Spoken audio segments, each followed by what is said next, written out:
श्री दुर्गा सप्तशती, एकादशो अध्याय। देवताओं द्वारा देवी की स्तुति तथा देवी द्वारा देवताओं को वरदान। देवी के द्वारा वहां महादैत्यपति शुंभ के मारे जाने पर इंद्र आदि देवता अग्नि को आगे करके उन कात्यायनी देवी की स्तुति करने लगे। उस समय अभिष्ट की प्राप्ति होने से उनके मुख कमल दमक उठे और उनके प्रकाश से दिशाएं भी जगमगा उठी थीं। देवता बोले, शरणागत की पीड़ा दूर करने वाली देवी हम पर प्रसन्न होए। संपूर्ण जगत की माता प्रसन्न हो। विश्वेश्वरी विश्व की रक्षा करो। देवी तुम ही चराचर जगत की अधीश्वरी हो। तुम इस जगत का एकमात्र आधार हो, क्योंकि पृथ्वी रूप में तुम्हारी ही स्थिति है। देवी तुम्हारा पराक्रम अलंघनीय है। तुम ही जल रूप में स्थित होकर संपूर्ण जगत को तृप्त करती हो। तुम अनंत बल संपन्न वैष्णवी देवी हो। इस विश्व की कारणभूता परा माया हो। देवी तुमने इस समस्त जगत को मोहित कर रखा है। तुम ही प्रसन्न होने पर इस पृथ्वी पर मोक्ष की प्राप्ति कराती हो। देवी संपूर्ण विद्याएं तुम्हारे ही भिन्न भिन्न स्वरूप हैं। जगत में जितनी स्त्रियां हैं वे सब तुम्हारी ही मूर्तियां हैं। जगदम्बे एकमात्र तुमने ही विश्व को व्याप्त कर रखा है। तुम्हारी स्तुति क्या हो सकती है।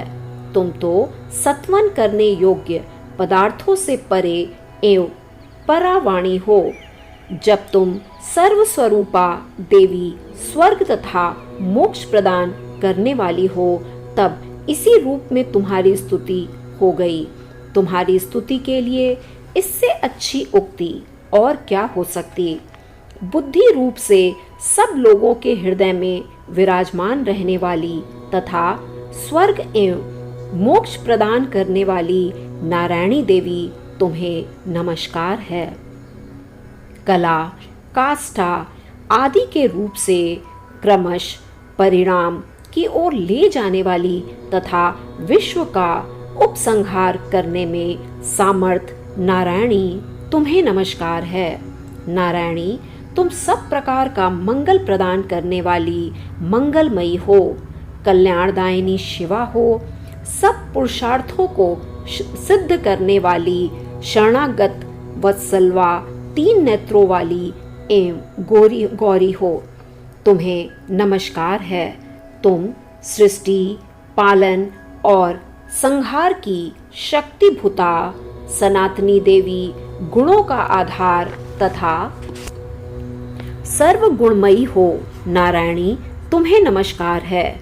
शरण में आए हुए तीनों एवं पीड़ितों की रक्षा में संलग्न रहने वाले तथा सबकी पीड़ा दूर करने वाली नारायणी देवी तुम्हें नमस्कार है। नारायणी तुम ब्रह्माणी का रूप धारण करके हंसों से जुते हुए विमान पर बैठती तथा कुश मिश्रित जल छिड़कती रहती हो। तुम्हें नमस्कार है। महेश्वर रूप में त्रिशूल, चंद्रमा एवं सर्प को धारण करने वाली तथा महान विषप की पीठ पर बैठने वाली नारायणी देवी तुम्हें नमस्कार है। मोरों और मुर्गों से घिरी रहने वाली तथा महाशक्ति धारण करने वाली कुमारी रूप धारणी निष्पापे नारायणी तुम्हें नमस्कार है। शंख, चक्र, गदा और शाक धनुष रूप उत्तम आयुधों को धारण करने वाली वैष्णवी शक्ति रूपा नारायणी तुम प्रसन्न हो। तुम्हें नमस्कार है। हाथ में भयानक महाचक्र लिए और दाढ़ों पर धरती को उठाए वाराही रूप धारणी कल्याणमयी नारायणी तुम्हें नमस्कार है। भयंकर नरसिंह रूप में दैत्यों के वध के लिए उद्यम उद्योग करने वाली तथा त्रिभुवन की रक्षा में संलग्न रहने वाली नारायणी, तुम्हें नमस्कार है। मस्तक पर किरीट और हाथ में महावज्र धारण करने वाली, सहस्त्र नेत्रों के कारण उद्दीपन दिखाई देने वाली और वृद्धासुर के प्राणों का अपहरण करने वाली इंद्र शक्ति रूपा नारायणी देवी, तुम्हें नमस्कार है।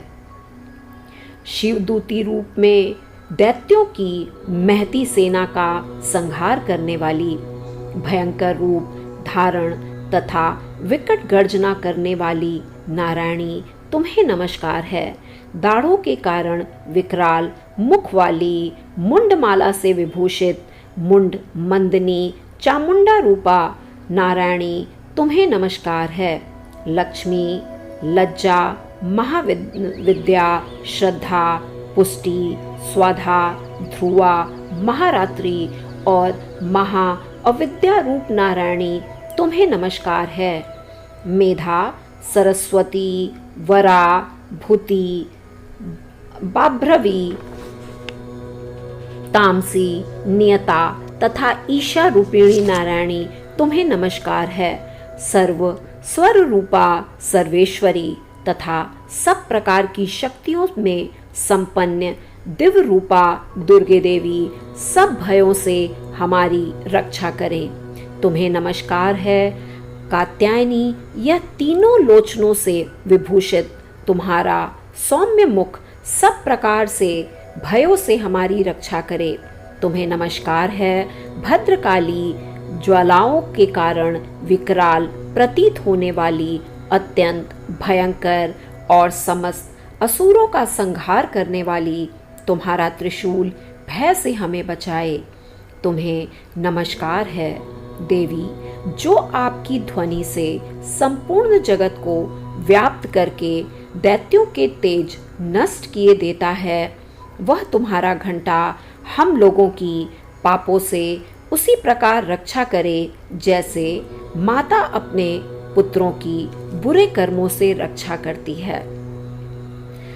चामुंडे, तुम्हारे हाथ में सुशोभित खड्ग जो असुरों के रक्त और चर्बी से चर्चित है, हमारा मंगल करे, हम तुम्हें नमस्कार करते हैं। देवी, तुम प्रसन्न होने पर सब रोगों को नष्ट कर देती हो और कुर्पित होने पर मनोवांछित सभी कामनाओं को नाश कर देती हो। जो लोग तुम्हारी शरण में आ चुके हैं, उन पर विपत्ति तो आती ही नहीं। तुम्हारी शरण में गए हुए मनुष्य दूसरों को शरण देने वाले हो जाते हैं।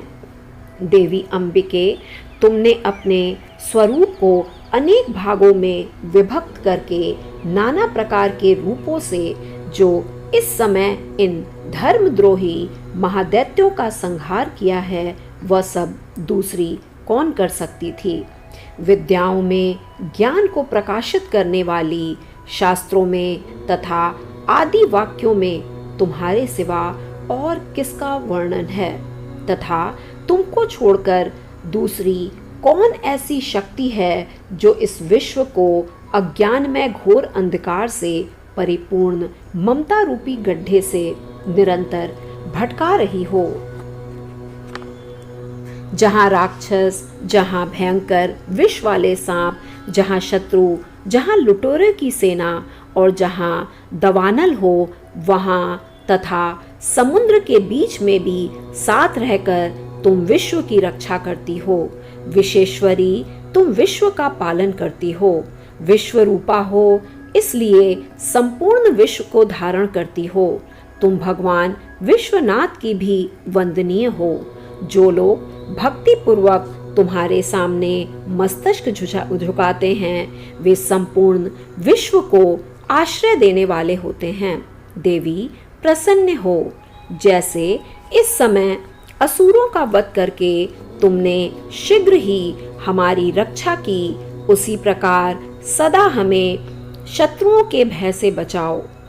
संपूर्ण जगत का पाप नष्ट कर दो और उत्पात एवं पापों के फल स्वरूप प्राप्त होने वाली महामारी आदि बड़े बड़े उपद्रवों को शीघ्र दूर करो।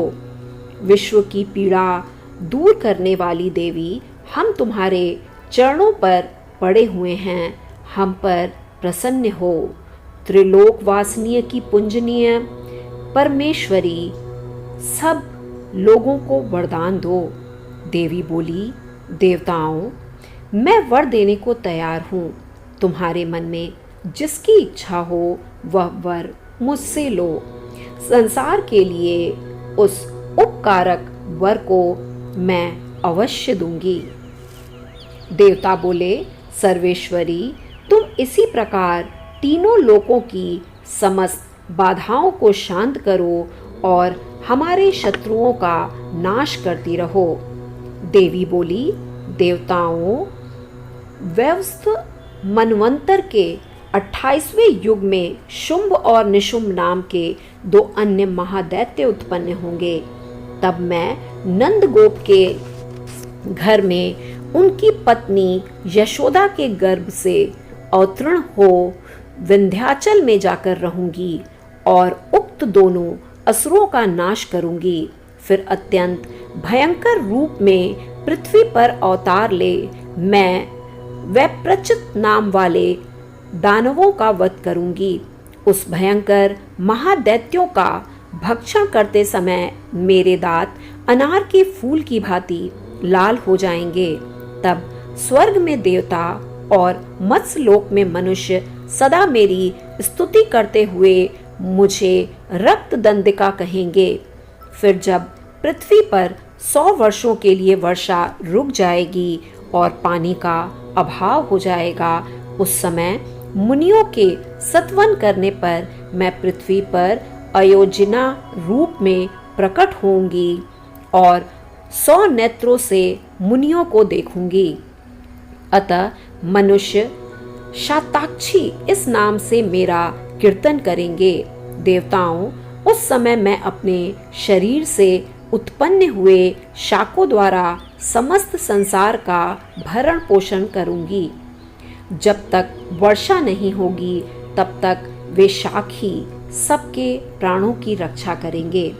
ऐसा करने के कारण पृथ्वी पर शाकंभरी के नाम से मेरी ख्याति होगी। उसी अवतार में मैं दुर्गम नामक महादैत्य का वध भी करूंगी। इससे मेरा नाम दुर्गा देवी के नाम से प्रसिद्ध होगा। फिर मैं जब भीम रूप धारण करके मुनियों की रक्षा के लिए हिमालय पर रहने वाले राक्षसों का भक्षण करूंगी, उस समय सब मुनि भक्ति से नतमस्तक होकर मेरी स्तुति करेंगे।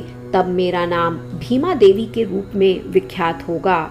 जब अरुण नामक दैत्य तीनों लोकों में भारी उपद्रव मचाएगा, तब मैं तीनों लोकों का हित करने के लिए 6 पैर वाले असंख्य भ्रमरों का रूप धारण करके उस महादैत्य का वध करूंगी। उस समय सब लोग भ्रामरी के नाम से चारों ओर मेरी स्तुति करेंगे। इस प्रकार जब जब संसार में दानवीय बाधा उत्पन्न होगी, तब तक अवतार ले मैं शत्रुओं का संहार करूंगी। देवी स्तुति नामक 11वां अध्याय पूर्ण हुआ। जय माता दी।